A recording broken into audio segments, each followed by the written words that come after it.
Yan, what's good mga ka-KB? Ayan, and eto, pakita ko lang sa inyo yung yan, box natin, itong in-order natin from Adidas.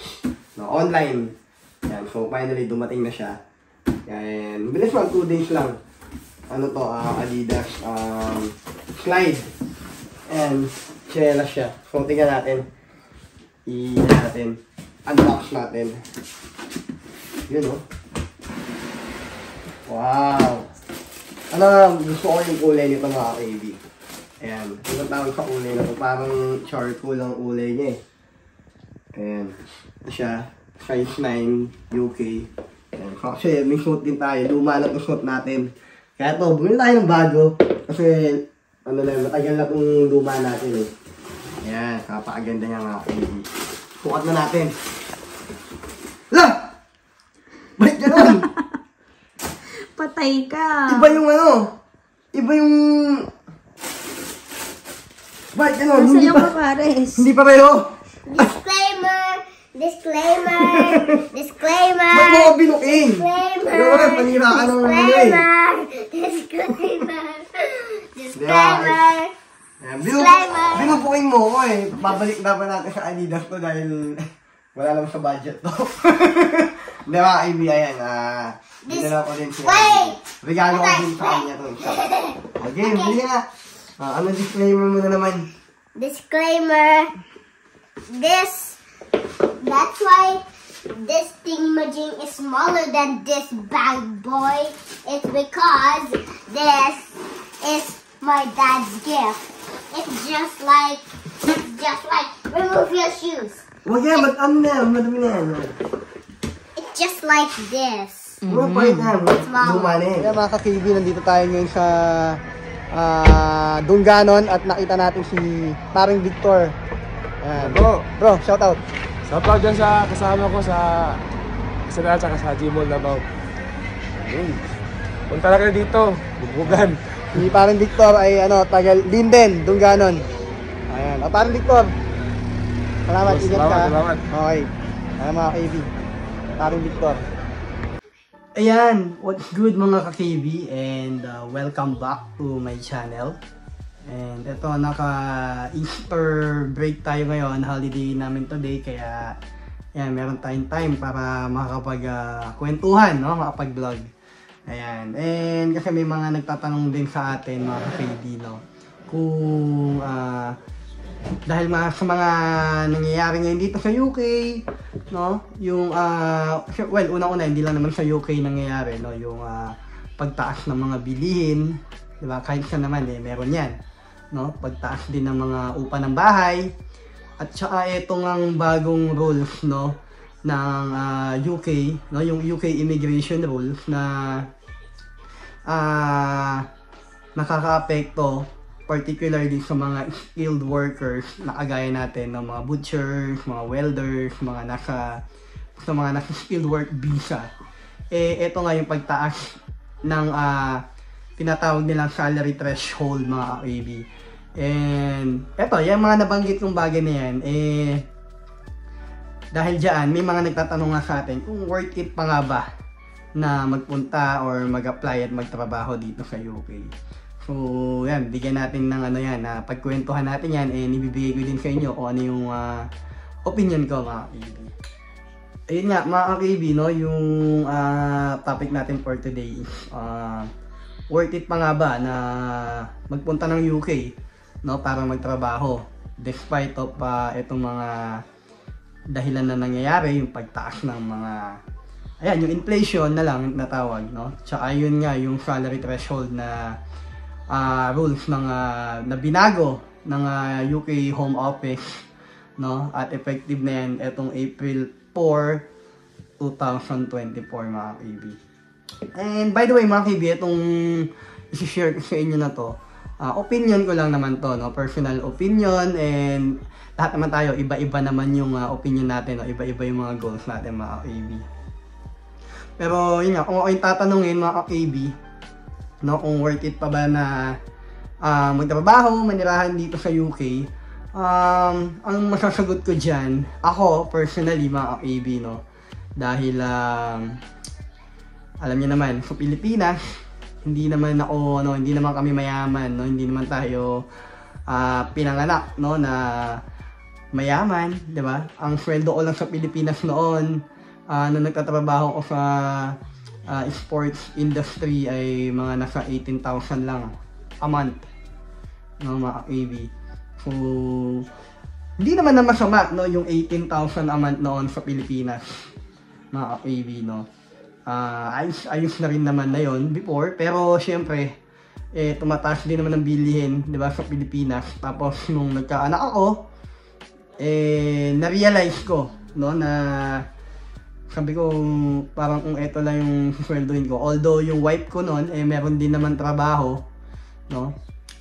So, parang, pag kinumpit mo talaga, magpapaaral ka ng bata, tapos may yung mga gastusin pa araw-araw, parang hindi kakasya, no? Kaya, yun, nagdesisyon ako na mag-apply. Yun yung nag-motivate sa akin para mag-abroad, mga AB, no?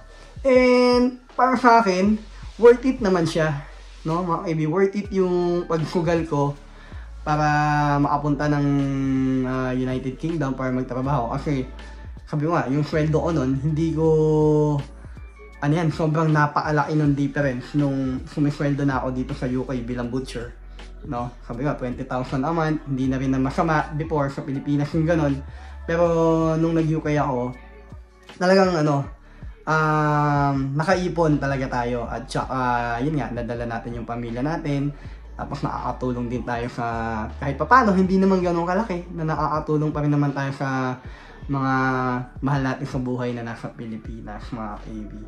Kaya for me, although tumataas naman talaga yung mga presyo ng bilihin. Kung napanood nyo, may vlog ako, parang 2 years ago na yon yung vlog ko, no, kung saan aabot yung 20 pounds mo sa weekly salary budget. 2 years ago, umaabot yung 20 pounds ko na budget sa grocery sa loob ng isang linggo.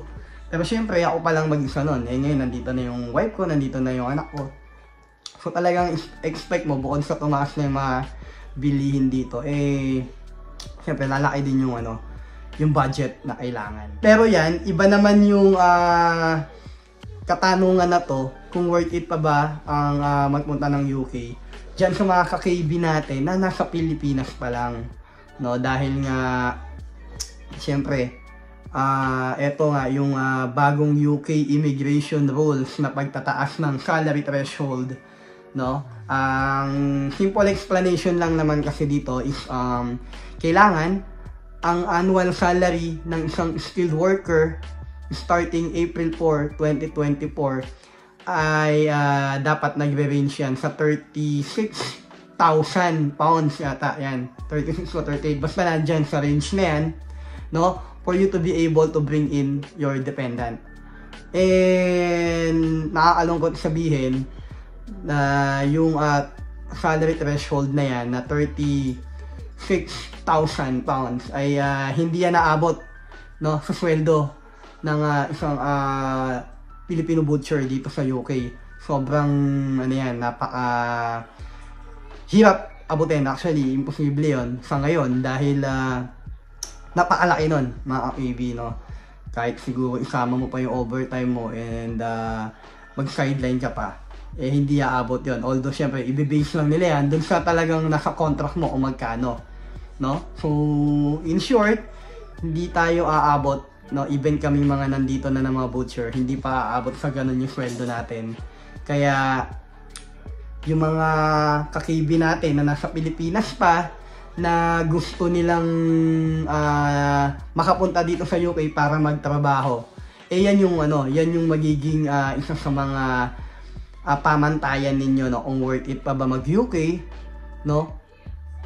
And ang masasabi ko lang naman dyan, kung ang magiging motivation nyo naman ay yung malaking kita, no? Syempre, lalo na yung mga KB natin sa Pilipinas na nagtatrabaho sa mga supermarket, no, yung talagang din, yung mga butcher ang trabaho dyan, alam ko din yung sweldo talagang, kasi naranasan ko din na magtrabaho sa hypermarket bilang butcher.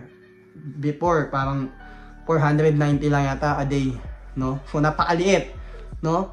And kung hindi man kayo butcher, tapos ang trabaho naman dyan sa Pilipinas ay mga entry level lang din, yung mga minimum salary, ayan, na tinatawag. Talagang worth it pa rin na magpunta ng UK kung ang motivation nyo ay yung sweldo. Dahil dito, malaki talagang sweldo, lalo na kung ipapadala nyo dyan sa Pilipinas, no? Ang taas ng pounds ngayon, diba? So, for opinion ko lang, worth it pa rin, no? Pero kung kayo naman mga KB ay nandyan pa sa Pilipinas at meron naman kayong magandang trabaho, no? Kung kumikita kayo dyan ng mga, let's say siguro 30 to 50,000 or mataas pa, tapos dalawa kayong mag-asawa na may trabaho na ganun ang income nyo, nasa 30 or 50,000 a month, mas mabuti pa dyan na lang kayo sa Pilipinas. Kung sweldo lang din ang pag-uusapan, no? Dahil iba pa rin naman siyempre sa Pilipinas, mga KB. Opinion ko lang naman yun, no? Kung may negosyo na kayo dyan sa Pilipinas, kung meron naman kayong magandang income, no? Siguro mahirap isugal, no, yung pag-ibang bansa, mga KB. Dahil dito mahirap talaga yung buhay. Kung sa Pilipinas, ma-afford ka ng mga kasambahay, mga katulong, may mga kamag-anak ka rin na pwedeng kaagapay mo. Dito wala talagang yan. Agay ngayon, nagbabantay ako kay JK, yung wife ko nasa work, no? So ganda na salitan. Pagka naman mag-work na ako, siya na yung bantay. So talagang mahirap dito, mga KB. Kaya kung ang motivation mo ay salary, no? Kung maliit ang kinikita mo dyan sa Pilipinas, gusto mo na malaking sweldo, I think worth it pa rin naman ng UK. Pero sa mga ka-KB naman natin na ang motivation, syempre hindi naman lahat ay pera lang, no? May mga iba tayong mga ka-KB na gustong mag-UK para madala yung pamilya, no? Bakit nga naman hindi? United Kingdom ay isa yan sa mga pinaka-best na bansa, no? Para mag-migrate, no? Mataas yung level ng yung quality of life na tinatawag nila. So bakit naman hindi, 'di ba? Pero yun nga, dahil dito sa bagong rules, no? Yung napakataas na salary threshold, malungkot man sabihin, pero yung mga papunta pa lang dito at hindi aabot sa salary threshold na ini-implement ngayon ng home office, yun nga, hindi nyo rin makukuha yung pamilya nyo, no? So syempre, kung ang motivation mo ay makuha yung family, tapos pagdating mo dito hindi mo na rin makukuha dahil nga sa bagong rules na yun,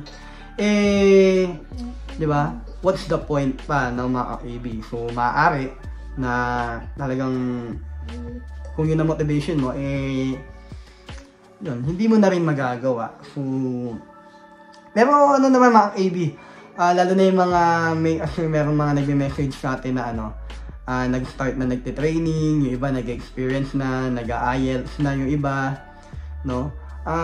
Siguro ang advice ko, kung ang goal nyo yung makuha din yung family nyo, syempre yun naman isa sa mga goal din talaga natin na magkasama-sama yung pamilya.